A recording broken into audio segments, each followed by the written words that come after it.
नमस्कार दोस्तों, मैं विवेक शर्मा अपने YouTube चैनल एग्जाम का साथी विवेक में आपका बहुत बहुत स्वागत करता हूं। इससे पिछली क्लास में हमने पॉवर्टी यानी गरीबी के बारे में डिस्कशन करा था। आज हम लोग इसके बारे में डिस्कशन करेंगे कि गरीबी का निवारण किस प्रकार हो सकता है, सरकार द्वारा उसके लिए क्या क्या योजनाएं चलाई गई हैं, और तीसरी चीज जो मोस्ट इम्पोर्टेंट है इस लेक्चर की वो है UNDP द्वारा विकसित किया गया गरीबी सूचकांक, उसका क्या लेटेस्ट डाटा है। फिर हम आखिरी में डिस्कस करेंगे कि इस लेक्चर से क्या क्या क्वेश्चंस बन सकते हैं, उनको आपको कैसे प्रिपेयर करना है। तो जुड़े रहिए, चलिए शुरू करते हैं। सबसे पहली चीज है कि गरीबी निवारण के क्या क्या दृष्टिकोण हमारी सरकार के द्वारा अपनाए गए हैं, यानी वो क्या बातें हैं जिनको सरकार मान के चल रही है कि अगर हम लोग इस तरह से अपनी पॉलिसीज का निर्माण करेंगे, उन्हें अप्लाई करेंगे तो गरीबी का निवारण हो सकता है। तो चलिए इस पर डिस्कशन करते हैं। सबसे पहली चीज जो है वो है आर्थिक समृद्धि आधारित दृष्टिकोण। आर्थिक समृद्धि आधारित दृष्टिकोण क्या है? देखिए, दो शब्द होते हैं, एक होता है आर्थिक विकास और दूसरा है आर्थिक समृद्धि। ठीक है, बहुत सारे लोग इसको एक जैसा मानते हैं, लेकिन इनमें दोनों में अंतर है। क्या अंतर है उसको समझ लीजिए। देखिए, अगर मैं इसको आर्थिक विकास मानूं, आर्थिक विकास, इस बड़े घर को आर्थिक विकास मानूं, तो इस बड़े घर के अंदर एक छोटा कमरा जो होगा उसको आर्थिक समृद्धि कह सकते हैं। अब क्या चीज है, इसको जरा समझते हैं। देखिए, आर्थिक विकास में बहुत सारे आयाम होते हैं, यानी उसके अंदर जीडीपी भी है, उसके अंदर सामाजिक विकास भी है, उसके अंदर अन्य पक्ष भी हैं। जब एक देश में जीडीपी में भी वृद्धि हो, सामाजिक क्षेत्र में भी वृद्धि हो और गुणात्मक सुधार भी हो सारे पक्षों में, तो उसे आर्थिक विकास माना जाएगा। लेकिन आर्थिक समृद्धि क्या है? जब इन सबका असर प्रति व्यक्ति आय पर भी पड़े, यानी कि यदि प्रति व्यक्ति आय में भी वृद्धि हो तो उसे आर्थिक समृद्धि माना जाता है। अगर आपको परिभाषा लिखनी है तो कैसे लिखेंगे? जब राष्ट्र की जीडीपी के साथ प्रति व्यक्ति आय में भी वृद्धि हो तो उसे आर्थिक समृद्धि माना जाएगा, यानी कि जो विकास का पक्ष है वो प्रति व्यक्ति तक पहुंचे। तो गरीबी उन्मूलन के लिए पहला जो दृष्टिकोण है वो आर्थिक समृद्धि आधारित है, यानी कि सीधे शब्दों में अगर हम कहें तो प्रति व्यक्ति आय में वृद्धि अगर हो रही है तो उसे आर्थिक समृद्धि का एक आयाम माना जा सकता है, यानी कि आर्थिक समृद्धि के लिए प्रति व्यक्ति आय में वृद्धि होना जरूरी है। पहला पक्ष ये हुआ। दूसरा पक्ष क्या है? निर्धनता उन्मूलन कार्यक्रम, यानी सरकार के द्वारा ऐसे कौन कौन से कार्यक्रम चलाए जा रहे हैं जिनका उद्देश्य निर्धनता को समाप्त करना है, उसका उन्मूलन करना है। देखिए, ये वर्ड्स जो है उन्मूलन, ये मैं क्यों लिख रहा हूं और क्यों प्रयोग कर रहा हूं? जब आप लोग किसी भी एग्जाम में मेंस लिखने जाएंगे, ठीक, या फिर ऐसे लिखने जाएंगे, तो आपको शब्दों का चयन बड़ी सावधानी से करना होगा। आपको शब्द ऐसे चयन करने होंगे जो आपको अन्य लोगों से अलग करें। इसलिए ऐसे शब्दों को लिखने में और बोलने में प्रयोग करिए, ठीक है। उससे आपके निबंध पर और आपकी लेखन शैली पर, आपके उत्तर पर असर पड़ेगा, आपका उत्तर अन्य से अलग नजर आएगा। चलिए, तो निर्धनता उन्मूलन के कार्यक्रम कौन कौन से हैं, उसमें क्या क्या आता है? देखिए, सबसे पहली चीज जो उसमें आती है, ऐसे कार्यक्रम जो रोजगार का अवसर प्रदान कर रहे हों। ऐसे सरकार द्वारा बनाए गए ऐसे कार्यक्रम जो रोजगार के अवसर प्रदान कर रहे हों, उनको निर्धनता उन्मूलन कार्यक्रम के अंतर्गत ही माना जाएगा। क्यों? जब रोजगार का अवसर किसी को भी मिलेगा तो रोजगार के अवसर मिलने से उसकी आय में वृद्धि होगी, और आय में वृद्धि होगी तो वह राष्ट्रीय आय में भी योगदान देगा, और राष्ट्रीय आय में जब वृद्धि होगी तो अन्य लोगों के भी प्रति व्यक्ति आय में वृद्धि होगी। ठीक है। फिर है सब्सिडी। देखिए सरकार बहुत सारी चीजों में गरीब लोगों को सब्सिडी प्रदान करती है, जैसे राशन दिया जाता है गरीबों को, उसमें सरकार सब्सिडी देती है। सब्सिडी का अर्थ है कि अधिक मूल्य की वस्तु को कम मूल्य पर लोगों को प्रदान करना और जो नुकसान हो उसको सरकार द्वारा वहन करना। जैसे अनाज जब वितरित किया जाता है सार्वजनिक वितरण प्रणाली के अंतर्गत, तो उसमें गेहूं 2 रुपए पर केजी दिया जाता है, चावल 3 रुपए पर केजी दिया जाता है, और जबकि अधिक मूल्य पे खरीदा जाता है। जो हानि होती है, जो बीच का जो पैसे का गैप है, उसको सरकार वहन करती है, उसको राज्य सहायता या सब्सिडी कहा जाता है। नेक्स्ट है खाद्य और पोषण। इसके बारे में हमने पिछले लेक्चर में बात करी थी कि खाद्य और पोषण क्या है और खाद्य क्या है, इससे क्या अंतर पड़ सकता है। ठीक है, तो अगर आपने वो लेक्चर नहीं देखा है तो एक बार जाकर जरूर देख लीजिए, वो भी बहुत इंपॉर्टेंट है। फिर अगला अप्रोच क्या है, ये देखिए, ये पूरा एक अप्रोच था, ये अलग अप्रोच था, और ये तीसरा अप्रोच क्या है, ये है universal basic income. Universal basic income क्या है, पहले साधारण शब्दों में समझते हैं। साधारण शब्दों में ये ऐसे मान लीजिए कि हर महीने आपको बिना करे कुछ तनख्वाह सरकार दे, ये साधारण शब्दों में हुआ।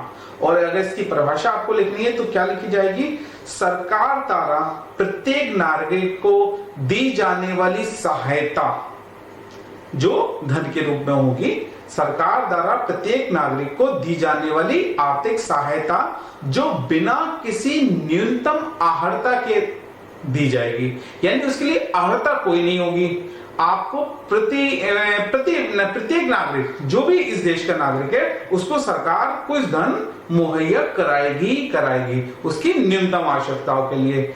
अब इसमें दो चीज आई, एक तो इसके लिए अहर्ता कोई नहीं होगी।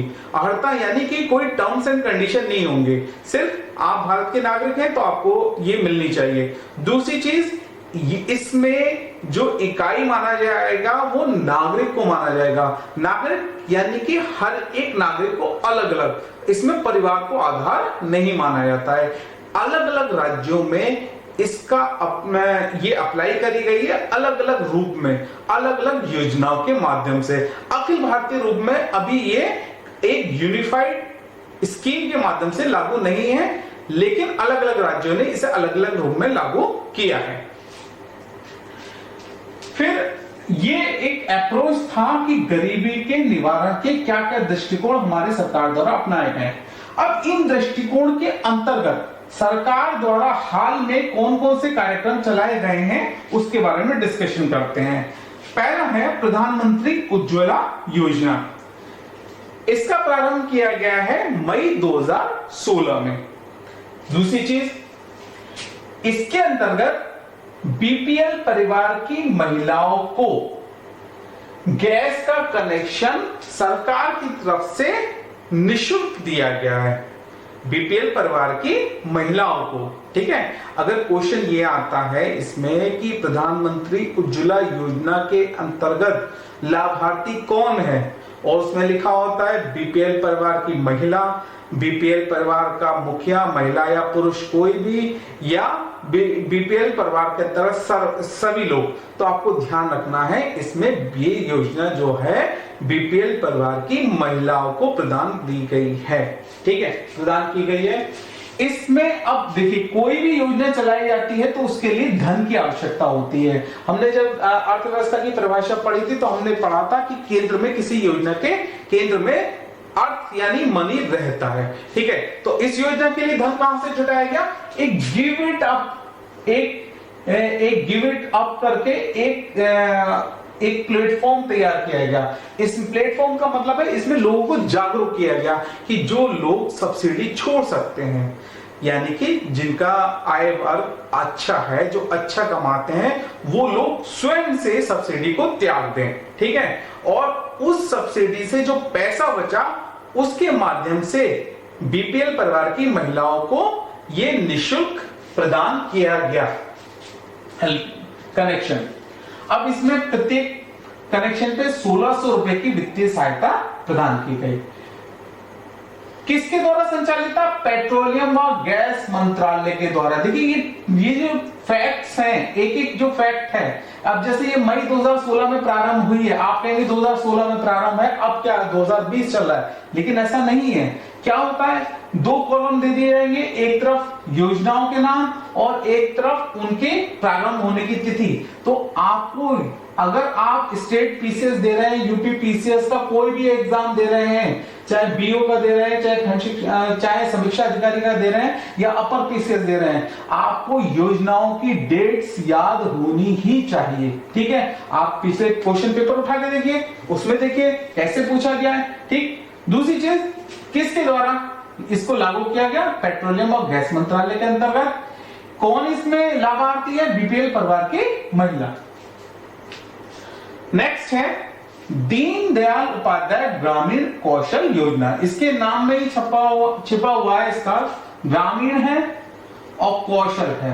ठीक, कौशल का मतलब है जो आपकी एबिलिटी है उसको निखारना, उसको अच्छा करना। तो ये कब प्रारंभ हुई? 15 सितंबर 2014 को प्रारंभ हुई।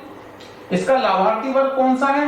15 से 35 वर्ष की आयु के युवा। और कौन से युवा? ग्रामीण क्षेत्र के। ठीक, इसके को कौन लागू कर रहा है? ग्रामीण विकास मंत्रालय। इसमें एक इंपॉर्टेंट फैक्ट और भी है कि कौन इसके अंतर्गत आवश्यक रूप से सम्मिलित है। तो एससी एसटी वर्ग के लिए 50% रिजर्वेशन इसमें है,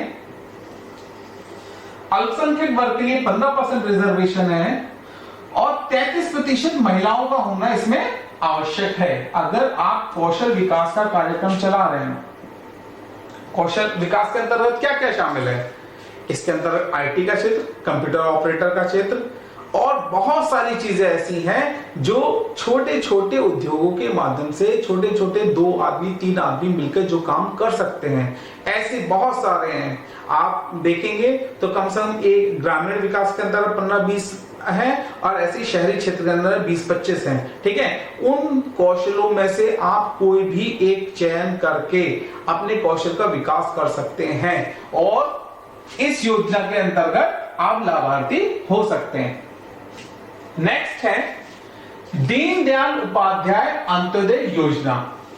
इसका प्रारंभ हुआ 25 सितंबर 2014 को। किसके द्वारा इसको लागू किया गया है? केंद्रीय आवास एवं गरीबी उन्मूलन मंत्रालय के द्वारा। मंत्रालय आपको याद रखना है। फिर नेक्स्ट, क्या इसके अंदर बेनिफिशियरी वर्ग कौन है? शहरी आजीविका केंद्रों के माध्यम से शहरी नागरिकों का, ये ग्रामीण क्षेत्र के लिए था, ये शहरी क्षेत्र के लिए। ये भी कौशल विकास का कार्यक्रम है। इसके अंतर्गत भी बहुत सारे कौशल सिखाए जाते हैं, कंप्यूटर से रिलेटेड है, छोटा मोटा चमड़े का वर्क है, छोटा मोटा मैकेनिक का वर्क है, ऐसे सारे कौशलों का इसके अंतर्गत विकास किया जाता है। नेक्स्ट योजना जो है प्रधानमंत्री आवास योजना, ये भी बहुत इंपॉर्टेंट है। बेनिफिशियरी इसके अंदर कौन है, किसको लाभ मिलेगा?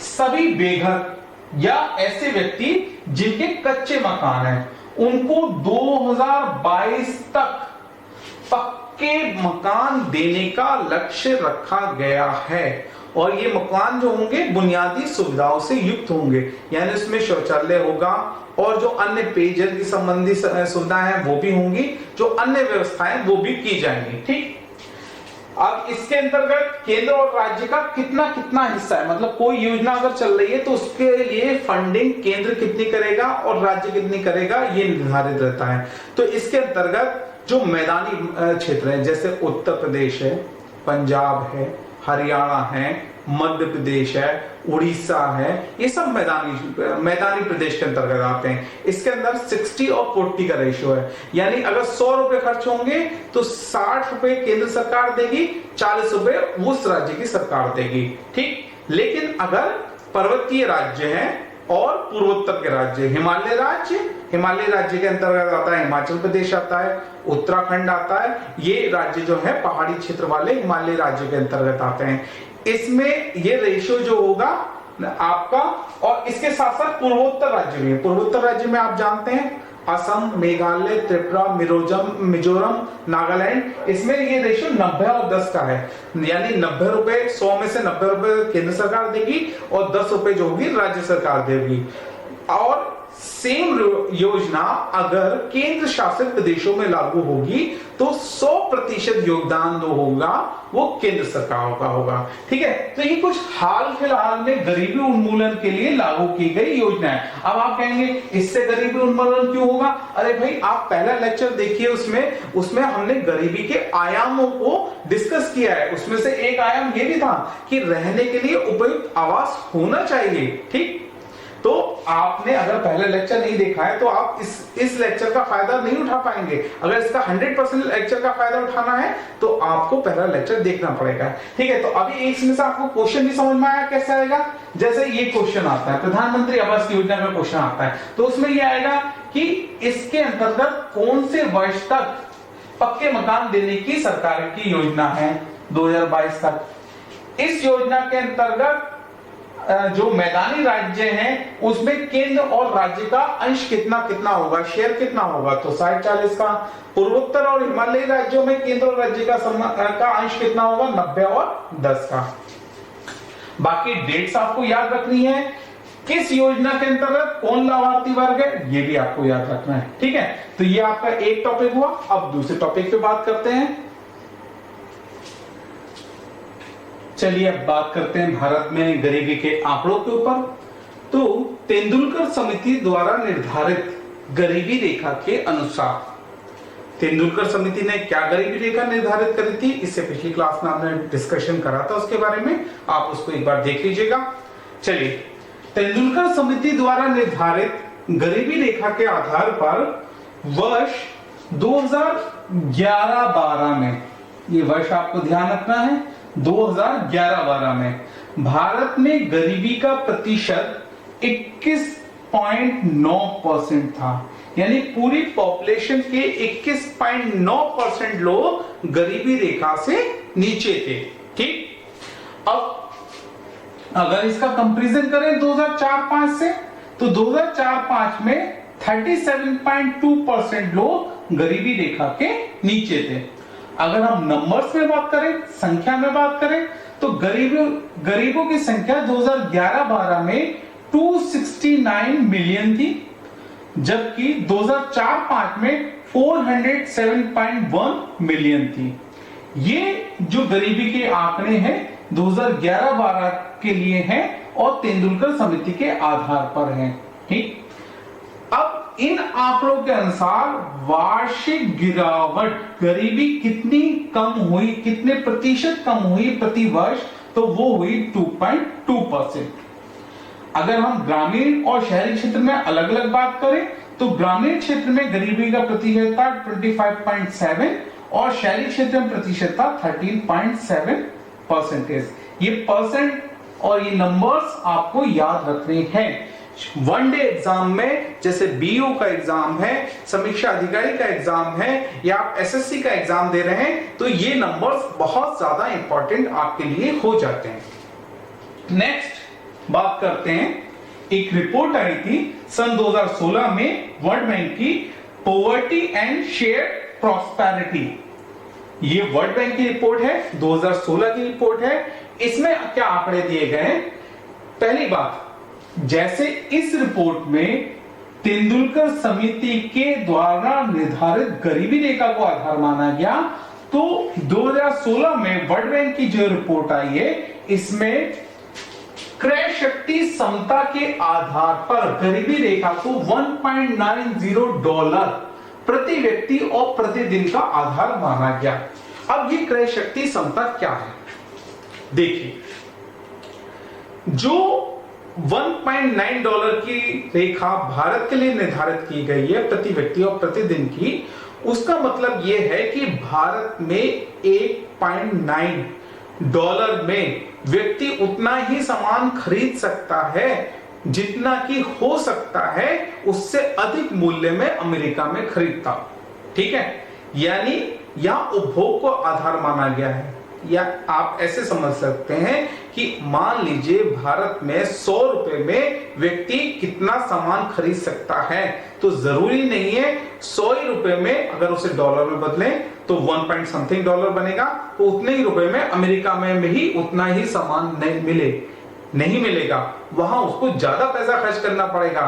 तो क्रय शक्ति कितनी है मुद्रा की, किस देश में क्रय शक्ति ज्यादा है, किसमें कम है। तो भारत में क्रय शक्ति के आधार पर जो सीमा मानी गई है गरीबी की 1.9 डॉलर प्रति व्यक्ति प्रतिदिन माना गया है। इसके आधार पर जो वर्ष 2015 में भारत में 13.4% लोग गरीबी रेखा के नीचे थे, 13.4% लोग। अब इसको पीछे से तुलना करें तो 2011-12 से 2015 के मध्य 90 मिलियन लोग गरीबी रेखा से बाहर आए, गरीबी की अवस्था से बाहर निकले, यानी कि 90 मिलियन लोग ऐसे थे जो गरीबी से बाहर निकल के सामान्य जीवन में आ गए। अब एक मोस्ट इंपॉर्टेंट टॉपिक की बात करते हैं, वैश्विक बहुआयामी गरीबी सूचकांक, और हम बात कर रहे हैं सन 2019 की, जो 2019 में आंकड़े दिए गए हैं, ये लेटेस्ट डाटा है और इस साल 2020 में होने वाली परीक्षाओं के लिए मोस्ट इंपॉर्टेंट है। सबसे पहली बात, इसमें कितने अंक निर्धारित किए गए, यानी अलग अलग पक्ष को कितने कितने अंक दिए गए, तो 100 अंक दिए गए। इसका विकास किसने करा है, कौन है इसको विकसित करने वाले लोग कौन है, UNDP, united nation development programme, संयुक्त राष्ट्र विकास कार्यक्रम, और दूसरे ऑक्सफोर्ड गरीबी एवं मानव विकास पहल। इन दो संस्थाओं के द्वारा मिलकर इसका विकास किया गया है, इसको निर्धारित किया गया है। अब इसमें इन्होंने 3 पक्ष लिए, स्वास्थ्य, शिक्षा और जीवन निर्वाह। इन तीनों ही पक्षों को बराबर बराबर वेटेज मिला है, यानी कि 13.3% इसको, 13.3% इसको, 13.3% इसको। अब इन तीनों ही पक्षों को अलग अलग पार्ट्स में डिवाइड किया गया है। जैसे स्वास्थ्य को शिशु मृत्यु दर और कुपोषण में, शिक्षा को नामांकन और शैक्षिक वर्ग, यानी कितने बच्चों का नामांकन हुआ और उन्होंने कितने साल स्कूल में शिक्षा प्राप्त की, और जीवन निर्वाह के अंतर्गत उन्होंने क्या क्या लिया है, संपत्ति, ईंधन की आपूर्ति कितनी है, उसको आवास कैसा है मिला हुआ, विद्युत आपूर्ति है या नहीं है, जल की आपूर्ति है या नहीं है, और शौचालय है या नहीं है। इन सारे पक्षों को लेकर गरीबी के संबंध में उन्होंने अपने आंकड़े प्रस्तुत किए। क्या आंकड़े हैं, पहली बात, इसमें कितने देशों को लिया गया, 101 देशों को, और उन देशों की 76% जनसंख्या के आधार पर इन आंकड़ों को निर्धारित किया गया। अब इसका क्या परिणाम आया कि गरीबी पीड़ित 84.5 जनसंख्या उपसहारा क्षेत्र और दक्षिण एशिया में रहती है। कितने प्रतिशत, 84.5%। कौन से क्षेत्र में, उपसहारा क्षेत्र और दक्षिण एशिया में। ये मुख्यतः अफ्रीका का क्षेत्र है, और दक्षिण एशिया में आप जानते हैं कौन कौन से देश आते हैं, बताइए। दक्षिण एशिया में कौन कौन से देश आते हैं, भारत है, पाकिस्तान है, नेपाल है, भूटान है, ये सब दक्षिण एशिया के ही देश हैं।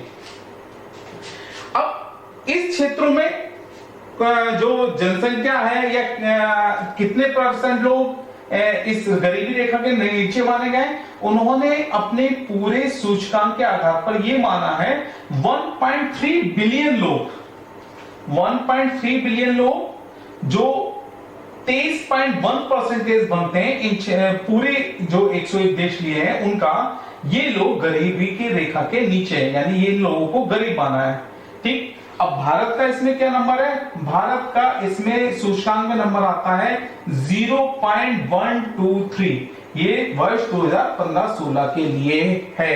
अब आप कहेंगे 2015-16 के लिए है, 2019 में जारी किया जा रहा है, 2020 में पूछेगा, अरे ये गरीबी रेखा का निर्धारण में समय लगता है, कीमतों का निर्धारण करना पड़ता है, पूरी स्टडी होती है, तो आप आज जो गरीबी रेखा का निर्धारण करेंगे तो आज उसके संबंध में आंकड़े प्रस्तुत नहीं कर सकते, उसके लिए समय चाहिए, विश्लेषण चाहिए, और जब आप विश्लेषण करेंगे तो वर्षों लगते हैं उसको जारी करने में, इसलिए इससे पहले के वर्षों को आधार लिया जाता है, उसके आधार पर आंकड़े प्रस्तुत किए जाते हैं। तो 2015-16 में भारत में का स्थान जो भारत का वेटेज मिला वो 0.123 है।